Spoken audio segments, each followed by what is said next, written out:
All right, hello everybody. I'm a bit excited to start this little series of proofs of God, and I just want to start with a little intro about why I'm doing it and what's the agenda, so to speak. My goal is not to try to convert people or to to push people to do what I want. First of all, if there is really a God and God made a religion, so to speak, when I mean religion, I mean a way of life for humanity, in order to have the highest possible pleasure of life, then again it has to be that this religion that God give, this set of rules or the information that God gives is something that works for everybody, meaning that everybody has the choice to decide what way he wants to go. God will put information in the world and it'll be universal, so to speak, and we can decide what levels of relationship we decide to have with God. If really God, is that loving being and is perfect and he loves us, like we understand in most places, then God is going to create a world where we are free to decide what our relationship we want to have, and depending on the level of relationship we have, there will be different levels, different set of rules, but it's clear that he loves all of us, and it's up to us to decide what we want. It's like I can have a friendship with someone, there are different levels of friendship, different level of commitment.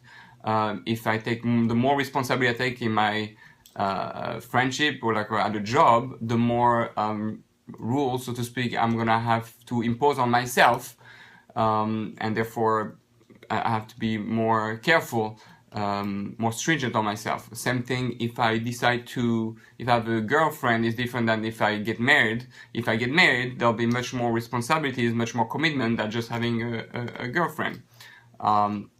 So same thing, if someone decides to have a deeper relationship with God, then the rules or the way of living, the standard of living will be higher. And that's really why Judaism is, at least from the Jewish perspective, is looked at as, if you look around, it's really one of the only universal religion. Jews and the Torah is not trying to convert the world. The agenda of the Jews is not to have the world all become Jewish. The Torah, the Judaism, is the only religion that tries to just spread information without converting people. It's there to say, okay, this is the world. You don't have to be Jewish. You can live your life as a non-Jew and be very happy and be close to God and be spiritual and have even a relation with God. However, if you want a higher level of relationship, like I just said, like I say, instead of having just a girlfriend, or you want to get married, or if you want to be a higher position in the rank of in the army or at a job, then you have to take more responsibilities. Then you have the Torah. Then you have a set of instructions. Torah means instructions that you can use in order to have that deeper level relationship. So what's my agenda? My agenda is what the Torah tells us, which is God wants us to know how the world works. The role of the Jews is to show that there is a God in the world, and that God is real and involved in our everyday life, and then that we have the ability as a human being to choose to have that relationship or not, and to choose what level of relationship to have. If you just want to live a life just of pure physicality, fine, you can live a life pure physicality, but then don't expect something after death, because after death is only spiritual. Don't expect to have things from God that are spiritual, because you're not interested in that. That's your choice, that's your life. But if you want to have a life that is spiritual and that is going to God, that is part of the purpose of creation, then we have your choice to decide to connect to that. And that's when the Torah comes in. So the Torah at the beginning was a book written for humanity, not for the Jews. The Torah is the instruction of how the world works for every human being, everything. So so now what I want to make the proof? The proof is to show that there is a book that is really coming from God. It's divine information and it's accessible to everybody. The Torah is given to the Jews as a responsibility to show humanity the way to live on the highest level, or not necessarily to push them to live on the highest level, but they have the choice if they want. They know the information, they know how the world works, they know there's a God, and they know how to function in this world, and what choice they can make.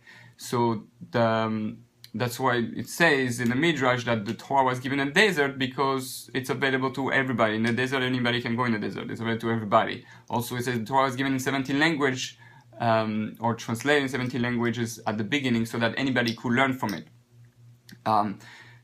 But the question remains, is the Torah really from God or not? Right? Now, I'm not interested in convincing anybody, but I mean, I love everybody and I want everybody to get the information I can. I didn't grow up religious and I didn't believe in God, and I have no problem switching to more religion or belief system if I believe it's really true. I can decide to take off my Jewish kippah and follow something else because I'm only looking for the truth. So what we're trying to do here is trying to show that the Torah is true, it's really from God, because once the Torah is true, it's really from God, it's a ball. I mean, everything is changing. Everything is it's a game changer, and therefore you can rearrange your life based on this understanding. Now, very important.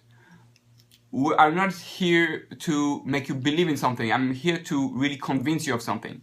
The Torah says that you have to believe and know God, meaning that Judaism doesn't believe in blind faith. I believe in God. What if you're wrong? I believe in something. What if you are wrong? Hitler believed in something. The Stalin believed in something. Ahmadinejad believed in something. Everybody believed in something. But one is right and one is wrong. If you believe something that is wrong, that you might destroy the whole world. So we can't just live a life of belief. That would be terrible. Blind faith is the most dangerous thing. So we have to look for what's the real thing, what's truth. And it's very hard to believe that if God really exists, He will not give us the tools to find out the truth. It sounds absurd.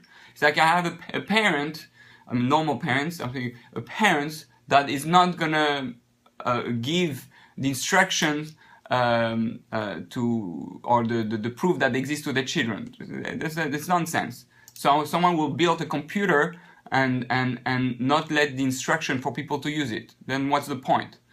So we're clear that really, if there is a God, it must be that He gave the instruction.